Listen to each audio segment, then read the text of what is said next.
Si Melvin! Tangin ng NBI director yan! Ako nga, second demotion mo dagkat eh. Matitibag din yan! Matitibag din yan! Dapat kayo uulihin, hindi kalbulong yan. Nalalagdan yan sa dahil. Nalalagdan yan sa dahil. Matitibag din yan! Matapang! Nawala! Torres!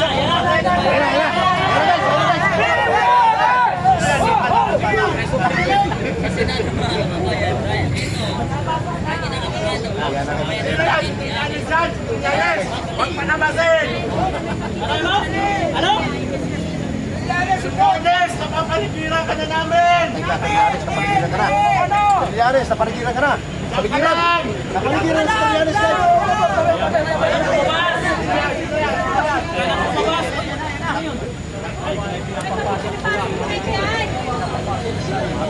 Ipasok na yung NBI! Ipasok yung NBI! NBI o! O, pinakapasok mo!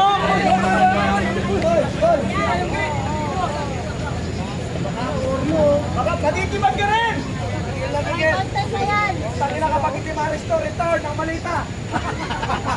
Kailangan na-restore! Tama! Ipabalik ang galing malita niya!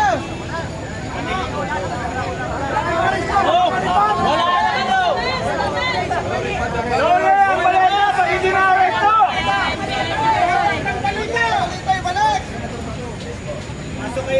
Paldo! Taking pera doon sabi ng direktor ng NBI. Paldo! Paldo! Paldo! Siya mismo nagpapagawa ng peke! Sino yan? Mag-iisipan ka rin! Grabe, may traffic enforcer pa doon, oh. Diretso daw, oh. Wala, tingnan natin. Sino ba yan? Walang nakita! Malinis! Baka si Trinidad.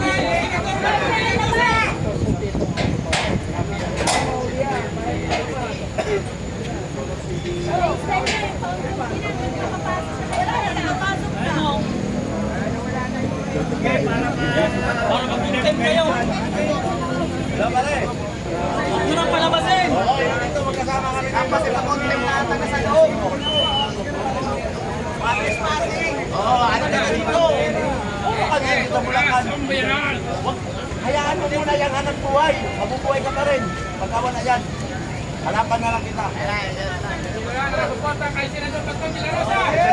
na yung mga arresto kay Petrilianes.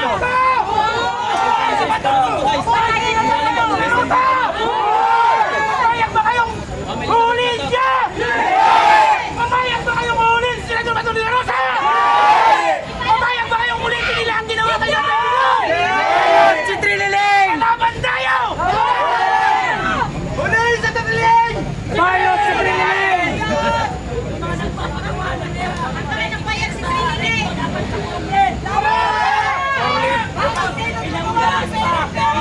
Matitibag ka rin! Magdala na ng pumpers! Trililing!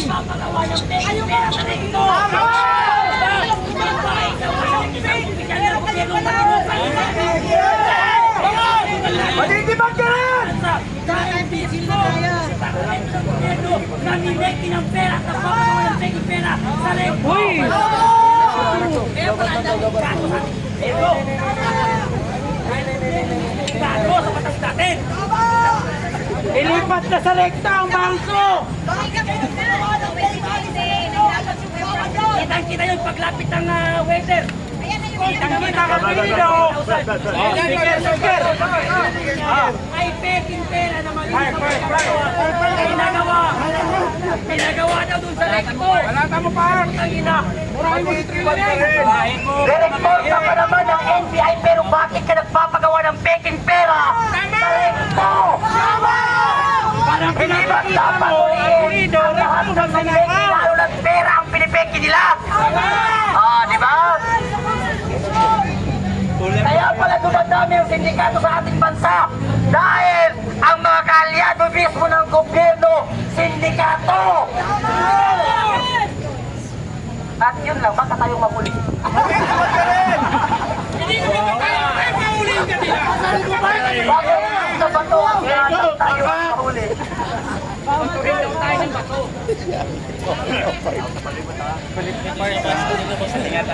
Ilapit yung sarili. Okay.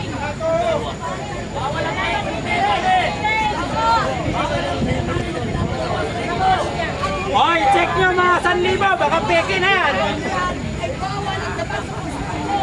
Ang ibig sabihin lang ng mga kababayan, ay pati yung rent ko sa ganyan.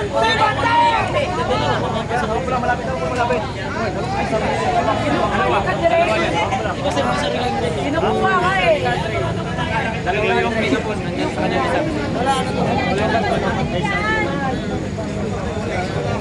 Mga kababayan, dyan pinapagawa yung mga ID, mga peking pera sa rekto.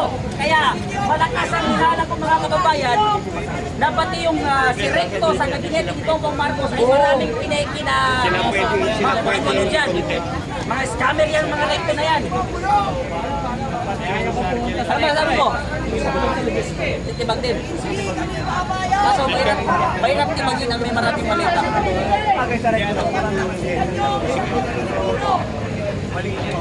Mali na ikaw mismo na direktor ka pa naman ng ABI, ay ikaw mismo ang nangunguna para magpagawa ng mga peking pera.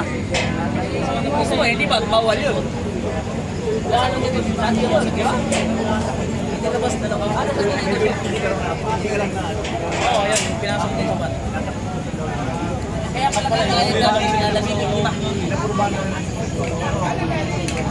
Gusto ba ng Supreme Court ang paggawa ng mga peking pera?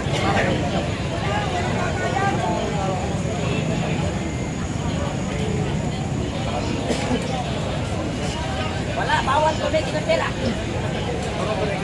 Kaya walang cooperation, basta peki-peki yan. Sa kanila lang, walang cooperation dyan. Putangin na, peki na eh. Di ba? Eh, kung ano pala, magpagawa tayo ng peki-cooperation na marami tayong pera.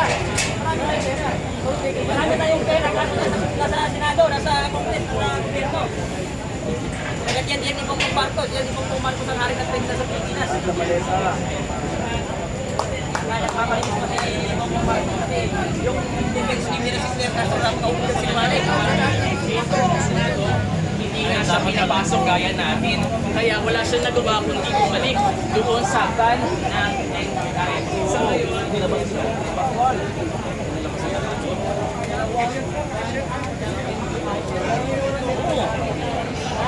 Alam na may lumarami ng president.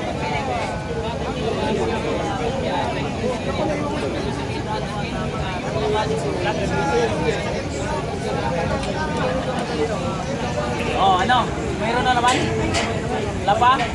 Ito na. May ilaw na kasi.